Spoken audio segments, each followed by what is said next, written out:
I am a firm believer that we all have incredible superpowers that are waiting to be awakened.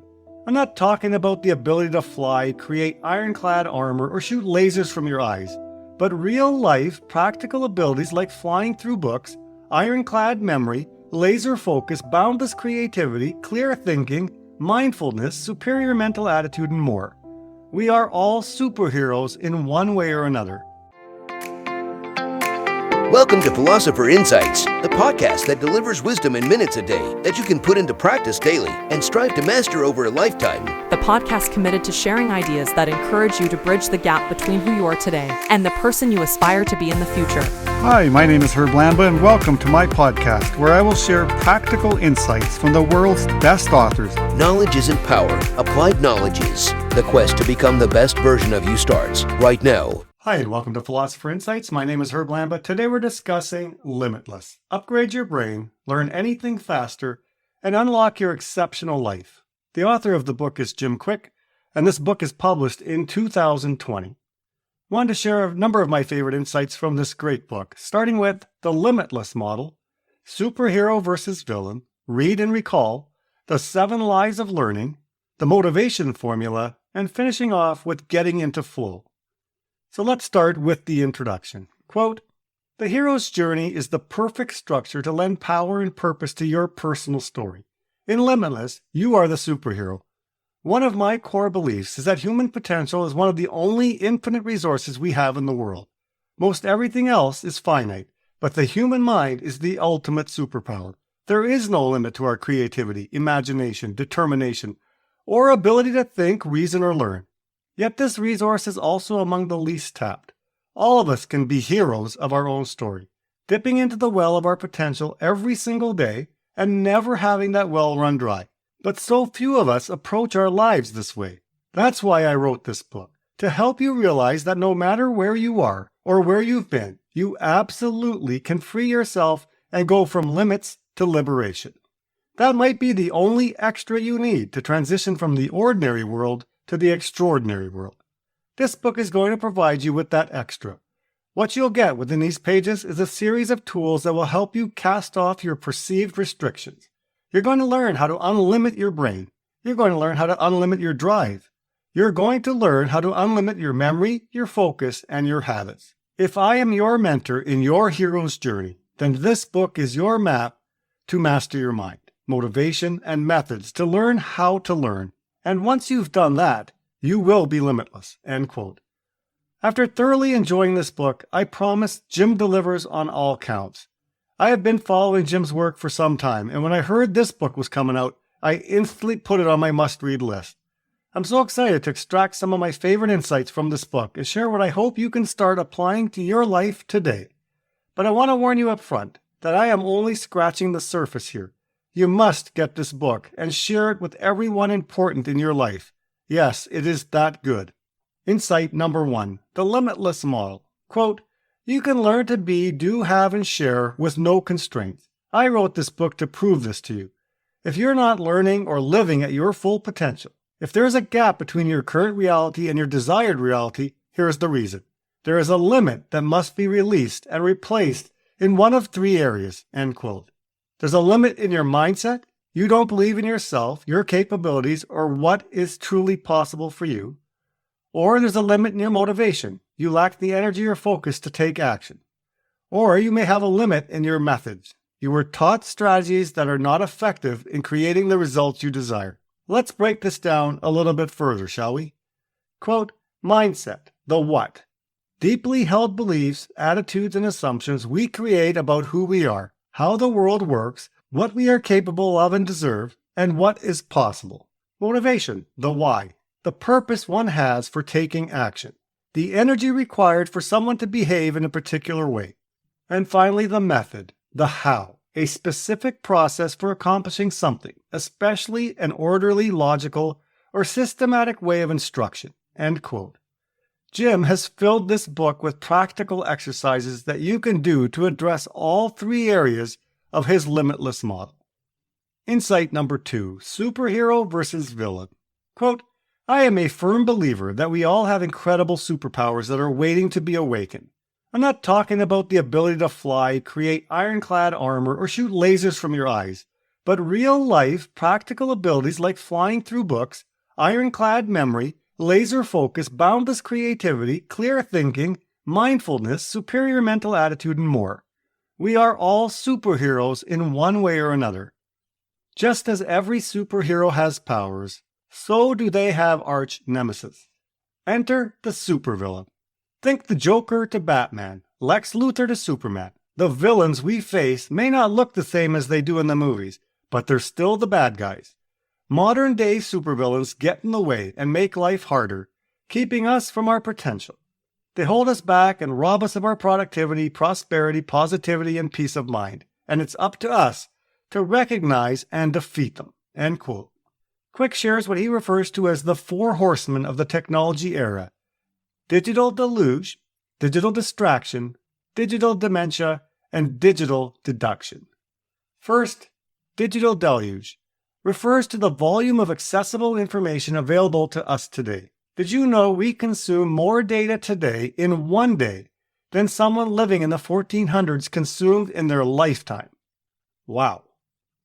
Second, digital distraction refers to the challenge society faces with always being connected to the digital world. We never leave.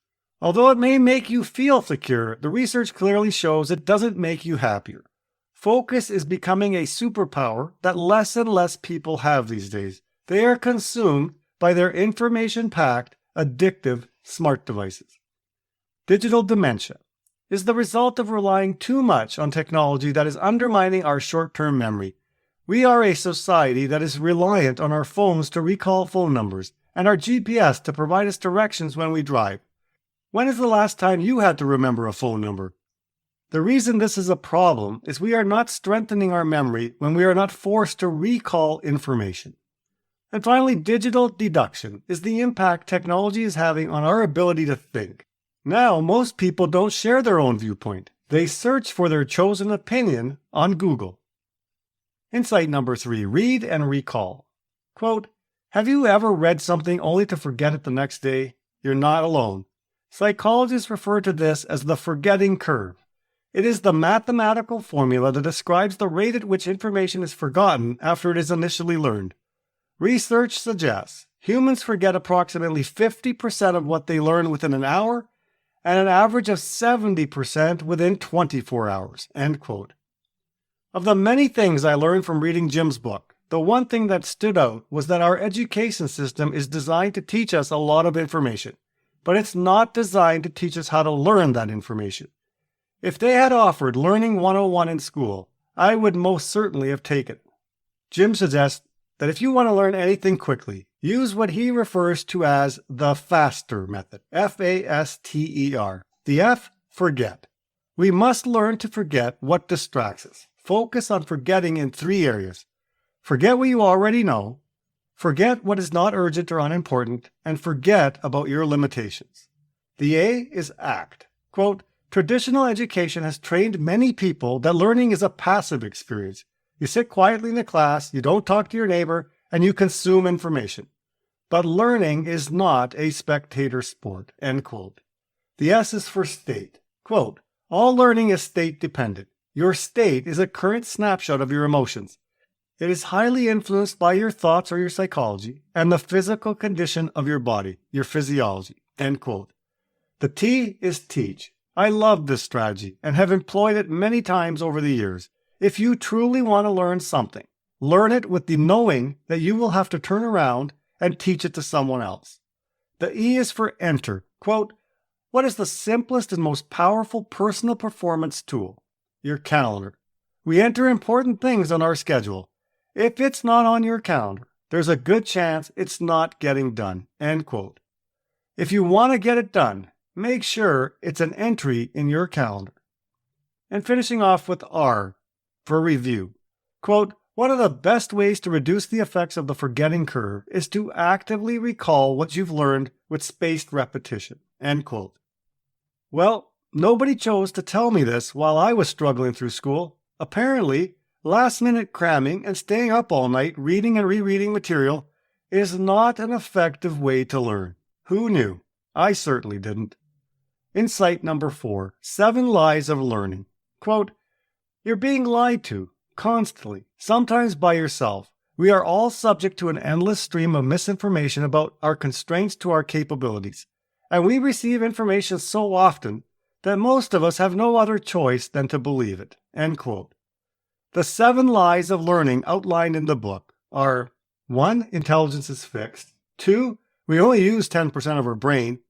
3. Mistakes are failures. 4. Knowledge is power. 5. Learning new things is difficult. 6. Criticism of others matters. And 7. Genius is born. Let's examine a handful of these lies in more detail. Lie number 2 suggests we only use 10% of our brain. But based on scientific research, this is not true. All areas of your brain work together, and there are no functionalist parts of your brain. If you only use 10% of your brain, the unused areas would degenerate over time, and the science doesn't see that happening in healthy brains. Let's move forward with a new belief. I have all the power of my brain available to me. I love lie number 4. Knowledge is power. It is what drives people to keep on reading, taking courses, and attending seminars. But as Jim outlines in the book, knowledge is not power, it's only potential power. It becomes power when you act on your knowledge. How about lie number 6? The criticism of other people matters. I often wonder how many dreams and goals have been crushed by this lie. Quote, creating the life you want can be scary, but you know what's scarier? Regret. One day we will take our final breath, and not one of the other people's opinions or your fears will matter. What will matter is how we lived. Don't take criticism from someone you wouldn't take advice from. People will doubt you and criticize you no matter what you do. You will never know your true potential until you break the unfair judgments you place on yourself. Don't allow other people's opinions and expectations to run or ruin your life. End quote. I have to be honest, I suffered with this for many years, and I'm still fighting it every day to ensure I don't let the opinion of others bring me down or deter me from showing up fully in this world. Insight number 5, the motivation formula. Quote, motivation is not something you have, it's something you do, and it's entirely sustainable. Unlike a warm bath, it's not something that you experience for a moment and then lose unless you heat it up again. Motivation isn't derived from a seminar that temporarily pumps you up. It's a process. And since it's a strategy, you have control over it and can create it consistently by following the right recipe. End quote. The formula is motivation equals purpose times energy times S to the cube. Sustainable motivation is the combination of purpose, energy, and small, simple steps, the S3. The ultimate form of motivation is flow. It's nothing more than energy management. Having a clear purpose gives you energy. The practices you adopt will support the energy for your brain and the rest of your body, and small, simple steps require little energy. Quote, purpose drives us to act, and our purpose must be clear enough that we know why we're acting and what we're hoping to gain. Generating sufficient energy is vital. If you are tired or sleepy, or if your brain is foggy, then you won't have the fuel to take the action. End quote. That is so good. You want motivation? Then you better get clear on your purpose. Pay attention to your energy and take action via small, simple steps. I finally made this connection as part of the Optimized Coach program in 2019. Prior to the program, I didn't realize how my poor habits surrounding energy were not only affecting my health, they were detrimental to my motivation. We must dial in our fundamentals, our eating, our moving, and our sleeping, to ensure we maintain motivation over the long haul. Each of the core components of motivation, purpose, energy, and small, simple steps get their own chapter in the book. Please, read the book for the details, but for the purpose of this note, let's just say it's really important. Insight number 6, getting into flow.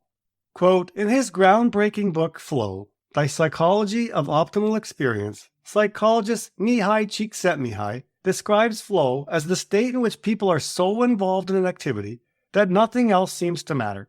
The experience itself is so enjoyable that people will do it even at great cost for the sheer sake of doing it. End quote.